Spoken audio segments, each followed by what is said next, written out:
mengejutkan dari kehidupan, hal-hal tak terduga yang menuntut sebuah jawaban. Biasanya kita akan tergagap lebih dahulu, bingung tak tentu selama beberapa waktu. Sampai akhirnya kita bangkit dalam pencarian, mencoba memahami makna setiap kejadian. Lalu mencoba bergegas lagi berbekal pelajaran, sebab normalitas baru menuntut banyak penyesuaian. Kehidupan mungkin tak akan pernah sama lagi jika ingin bertahan kita mutlak beradaptasi. Bencana akhirnya tidak melulu terasa sia-sia jika bisa menarik hikmah yang paling berharga. Kita adalah umat yang tak boleh berhenti belajar. Dengan itulah kemanusiaan akan terus berpijar.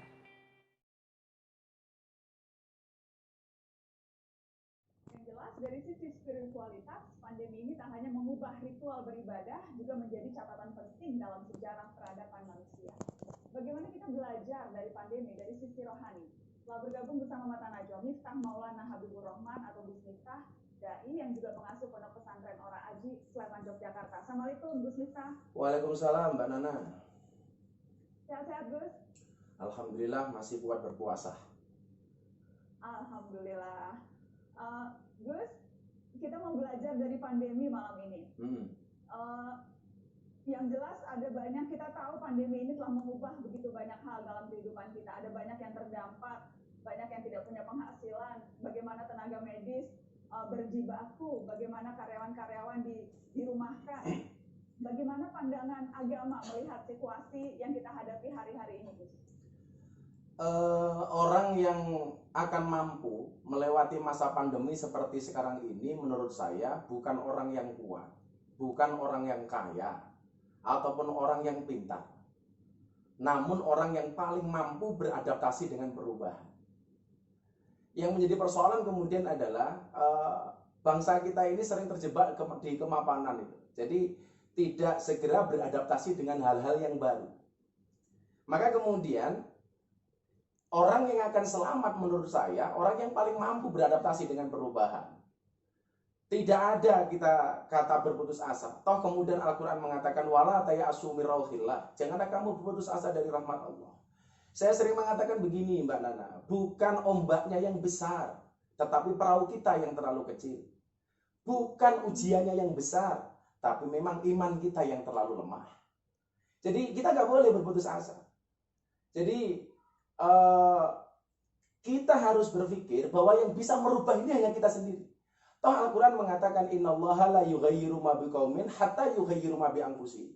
Yang bisa merubah sebuah keadaan pada kaum tersebut adalah ya kaum itu sendiri, bukan orang lain. Maka intinya bagi saya adalah bukan orang yang kuat, bukan orang yang kaya, bukan orang yang pintar, tapi orang yang paling mampu beradaptasi dengan perubahan. Dan menjadi orang yang fleksibel, mudah beradaptasi, tidak putus asa, melihat persoalan bukan dari ombaknya, tapi bagaimana memperbesar kapalnya itu bisa dilatih kan, Gus? Itu bisa dipersiapkan kan? Saya pikir begini ya, virus ini harus dipahami bahwa virus ini tidak akan hilang sama sekali, akan tetap ada. Artinya keberadaannya ini tidak akan hilang sama sekali. Islam, kenapa kemudian Islam mengajarkan kita kebersihan? Maka kita sering mendengar Mbak Nana, an-nadzafatu minal iman. Kebersihan itu adalah sebagian dari iman. Saya sendiri begini, saya pribadi kurang sependapat dengan pemakaian istilah damai dengan virus, berdamai dengan virus. Ya kan? Kalau saya berdamai dengan Mbak Nana, itu ada kemauan dari saya, ada kemauan dari Mbak Nana. Kalau kita berdamai dengan virus, pertanyaannya kita mau berdamai, apakah virusnya mau berdamai? Ya kan? Ini jadi ambigu bahasa ini. Ketika pemerintah mengeluarkan kalimat berdamai dengan corona, ini tidak disertai dengan juklat dan juknisnya. Maka saya melihat justru ini seperti kekhawatiran atau kegambangan pemerintah itu. Sehingga kemudian apakah karena latar belakang APBN-nya tidak cukup, rakyat harus segera bekerja, maka kemudian ada istilah damai dengan corona. Saya pikir ini kurang pas ya, karena damai harus dari dua pihak. Mungkin akan lebih tepat jika kita menggunakan harus lebih waspada. Jadikan hidup bersih sesuai tuntunan agama sebagai lifestyle, kan? Pahami, sosialisasikan arti protokoler kesehatan dan perketat pelaksananya.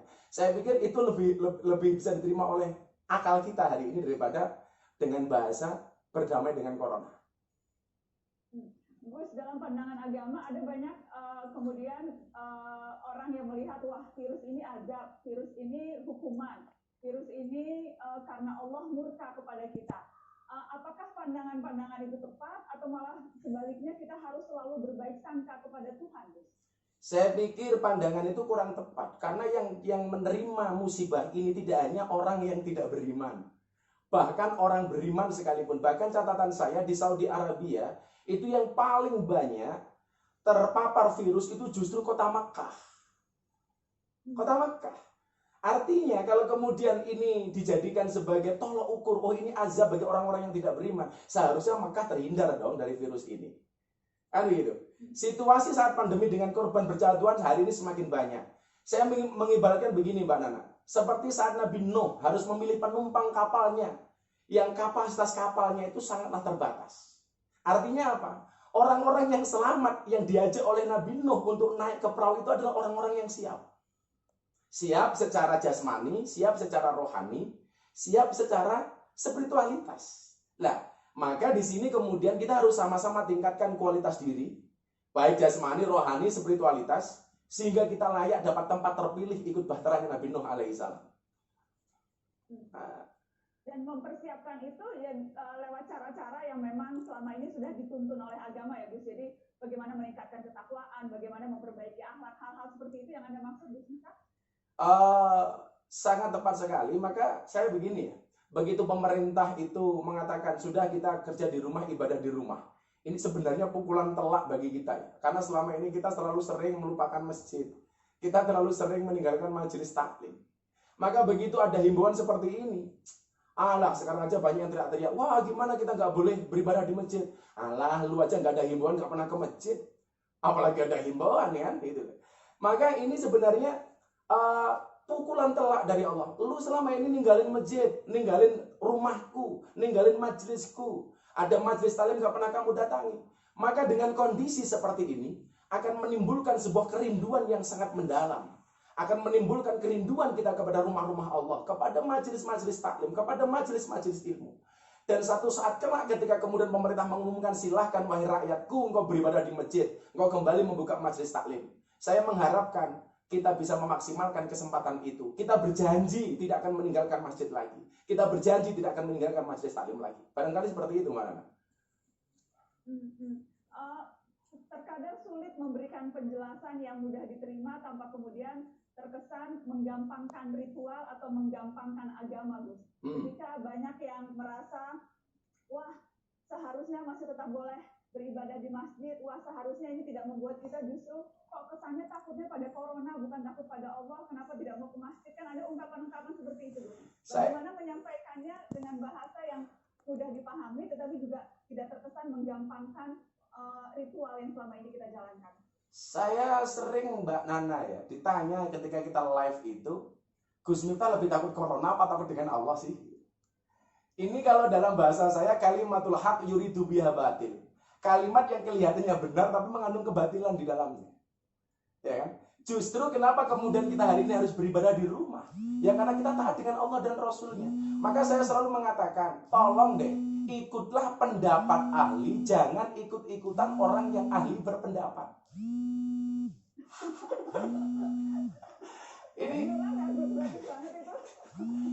ikutlah pendapat ahli, jangan ikut-ikutan orang yang ahli berpendapat. Nah ini yang paling dua, apalagi di era medsos ini, semuanya orang bisa berpendapat, padahal tanpa dasar hukum yang jelas.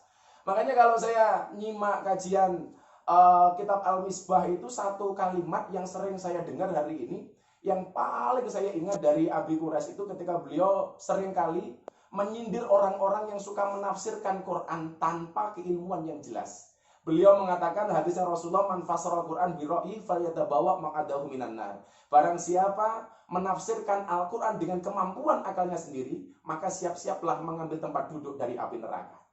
Saya pikir kita beruntung ya, mana kita tinggal di Indonesia.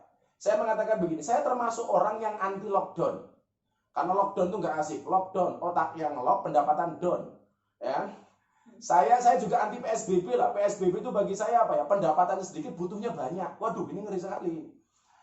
Atau apapun istilahnya. Saya sepakat dengan istilah kita tetap di rumah. Maka yang paling penting bagi saya adalah pemahaman mengenai bagaimana cara kerja COVID ini saja kita belum pernah tahu. Coba, saya belum pernah mendengar dari jubir COVID yang memberikan pemahaman cara kerja COVID ini seperti apa sih. Itu belum ada penjelasan resmi dari pemerintah. Bagi saya, Allah tidak menciptakan ujian melebihi batas kemampuan kita. Saya seringkali memotivasi santri-santri saya. Bisa jadi buminya terlockdown, tapi ingat pintu langit masih terbuka. Maka saya bersyukur, kita semuanya bersyukur tinggal di Indonesia. Yang kita tinggal di Indonesia ini untuk meningkatkan sistem imunitas itu sangatlah gampang. Coba bayangkan dengan negara-negara yang tidak punya matahari, Nana. Aduh, susah amat kita hidup itu. Ternyata kita hidup di Indonesia, pengen dapat vitamin D, tinggal berjemur. Melimpah, gratis, dan lain sebagainya. Maka sekali lagi, Allah tidak akan pernah memberikan ujian di luar batas kemampuan kita. Gus, pertanyaan terakhir. Yang jelas kan manusia ini tempatnya lupa. Manusia itu tempatnya alfa. Ketika nanti insya Allah situasi sudah mulai pelan-pelan pulih, mungkin saja pelajaran atau apa yang berusaha kita pelajari dari pandemi ini akan hilang. Bagaimana caranya untuk tetap berusaha istiqomah dalam kebaikan, Gus? Saya pikir begini ya. Allah Azza wa Jalla itu tidak pernah mengecewakan kita. Tapi kitalah yang terkadang lemah mengambil hikmah dari setiap cobaan. Ketika masalah datang, Allah tidak meminta kita untuk memikirkan jalan keluar hingga penat. Allah hanya meminta kita untuk sabar dan sholat. Ya, karena seringkali kita itu mencari solusi, tapi lupa bahwa kemudian sebenarnya Allah tidak menghendaki itu. Maka orang-orang yang mampu mengambil pelajaranlah yang menurut saya pada akhirnya menjadi orang-orang yang luar biasa. Barangkali hari ini kita banyak kehilangan sesuatu. Kehilangan pekerjaan, banyak yang di PHK. Berapa banyak teman-teman perusahaan saya yang minta saya mengadakan AMT kepada mereka, memberikan motivasi dan sebagainya. Saya katakan sama mereka, sedih karena kehilangan sesuatu itu manusiawi. Tapi percayalah, Allah sedang menyediakan hadiah terbaik untukmu yang sabar dan ikhlas. Amin, amin. Selalu berbaik sangka. Selalu berbaik sangka dengan Allah. Seperti mata najwa inilah. Bila teman membuatmu kecewa, bila pasangan membuatmu terluka, bila corona membuatmu menderita, yakinlah mata najwa selalu datang dengan membawa cinta. Amin.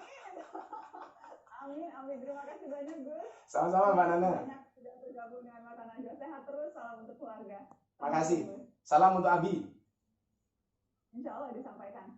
Teman-teman tetap di sini, kami kembali sesaat lagi.